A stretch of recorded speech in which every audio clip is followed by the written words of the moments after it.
বিএনপির গণতন্ত্রের প্রতি কখনোই আগ্রহ ছিল না বলেছেন আওয়ামী লীগের সাধারণ সম্পাদক ওবায়দুল কাদের। দলটি ৭৫ থেকে ২০০৬ পর্যন্ত গণতন্ত্র ধ্বংস করেছে বলে অভিযোগ তার। মন্ত্রী এমপিদের স্বজনদের উপজেলা নির্বাচন থেকে দূরে রাখতে সাংগঠনিক সম্পাদকদের আরও উদ্যোগী হওয়ার নির্দেশও দেন তিনি। বিস্তারিত জানাচ্ছেন মামুন আব্দুল্লাহ। আওয়ামী লীগ সভাপতির ধানমন্ডি রাজনৈতিক কার্যালয়ে দলের সম্পাদক মণ্ডলীর সভা হয়েছে। ২৩ জুন দলের প্রতিষ্ঠাবার্ষিকী এবং ১৭ মে প্রধানমন্ত্রী শেখ হাসিনার স্বদেশ প্রত্যাবর্তন দিবসের নানা কর্মসূচি চূড়ান্ত হয় সভায়। পরে সংবাদ সম্মেলনে দলের সাধারণ সম্পাদক ওবায়দুল কাদের জানান, প্রতিষ্ঠাবার্ষিকীর কর্মসূচি হবে ৩ দিনের। সংকটকালীন সময় বিবেচনায় বাতিল করা হয়েছে আলোকসজ্জা। প্রতিষ্ঠাবার্ষিকীর আমন্ত্রণ পাবে বিএনপি। দলীয় শৃঙ্খলা ভেঙে উপজেলা নির্বাচন করলে সময়মতো শাস্তি পেতে হবে বলেও আবারও হুঁশিয়ারি তার।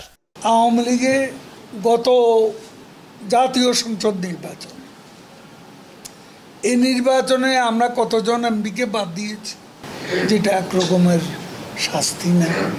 আমাদের যারাই পার্টির ডিসিপ্লিন ভঙ্গ করবে, সময় মতো কোনো না কোনোভাবে শাস্তি তাদের পেতে হবে। বিএনপি নেতাদের মুখে গণতন্ত্রের কথা শোভা পায় না বলেও এ সময় মন্তব্য করেন আওয়ামী লীগ সাধারণ সম্পাদক। বিএনপি গণতন্ত্রের প্রতি তাদের আগ্রহ কোনোদিনও ছিল না।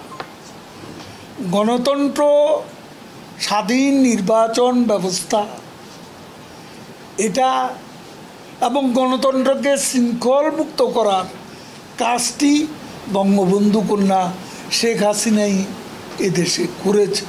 পৃথিবীর কোনো দেশই পারফেক্ট নির্বাচন উপহার দিতে পারে না বলেও মন্তব্য করেন ওবায়দুল কাদের। পৃথিবীতে আপনি একটা দেশ দেখান যে দেশে গণতন্ত্র পারফেক্ট, নির্বাচন পুরোপুরি পারফেক্ট, এটা কেউ দাবি করতে পারবে। মামুন আব্দুল্লাহ, বাংলা ভিশন, ঢাকা।